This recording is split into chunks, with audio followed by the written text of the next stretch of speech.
দেখতে দেখতে কেটে গেল 7 বছর।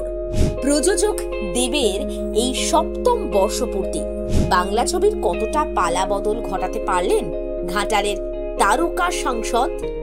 অভিনেতা দেব গত বছর সাবালক হয়েছেন, মানে তার 18 বছর হয়েছে সিনেমার ক্যারিয়ারে। আর রবিবার প্রযোজক দেব সদ্য 7 বছরে পা দিলেন। হ্যাঁ, 7। 2017-তে চ্যাম্প, 2024-এ খাদান আসছে। 13টা ছবি প্রযোজনা করেছেন। দেবের প্রযোজনা সংস্থার তরফে এই কথাই জানানো হয়েছে। এরপর অনুরাগীদের শুভেচ্ছার বন্যা।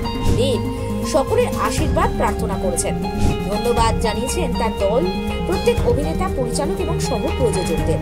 তারা পাশে না থাকলে 7 বছর ধরে প্রযোজনায় তিনি থাকতে পারতেন না। আচ্ছা, দেব বাংলা সিনেমার কতটা পালাবদল ঘটাতে পেরেছে বলুন তো? একটা সময় যখন বড় কোনো প্রযোজনা সংস্থা ছাড়া কমার্শিয়াল সিনেমার বাইরে অন্য কিছু করার সাহস খুব একটা কেউ দেখাতে পারতো না, সেখানে দাঁড়িয়ে চ্যালেঞ্জ নিয়েছিলেন দেব। শুধুমাত্র অভিনেতা হিসেবে নিজেকে আটকে রাখেননি, তিনি প্রযোজক হয়েছেন। প্রযোজনা সংস্থার ব্যানারে এমন কিছু কন্টেন্ট উপহার দিয়েছেন বাংলার মানুষকে যেগুলো ভিন্ন ধর্মী।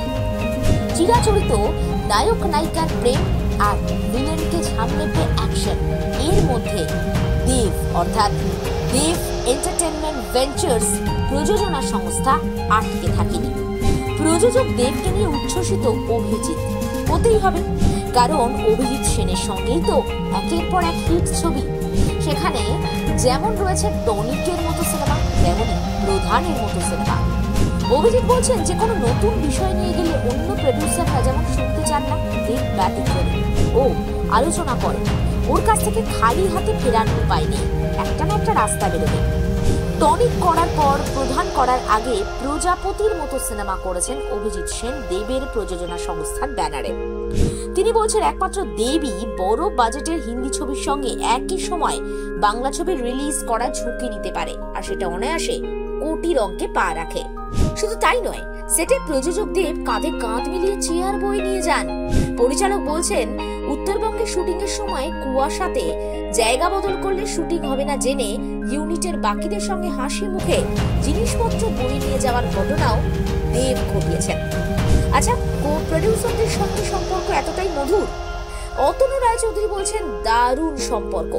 দেব আসলে এমনই ছেলে, দরাজ সার্টিফিকেট দেয়া যায় তাকে। তিনি বলছেন, আমাদের সম্পর্ক বাবা ছেলের, তাই সবসময় একটা টান থাকবে। অভিনেতা দেবের মতো প্রযোজক দেব খুব সাহসী। কাছের মানুষে তার সঙ্গে অভিনয় করেছিলেন ঈশা। তিনি বলছেন, দেবদাস সাহসী না হলে ব্যোমকেশ কবির বা বাঘা যতীন করতে পারত না। সাহস আছে বলেই 7 বছরে 13 ছবি বানিয়েছেন। জীবনী ছবি থেকে, মানে বায়োপিক থেকে পারিবারিক ছবি। তার পদক্ষেপ, ভাবনা শিক্ষণীয়।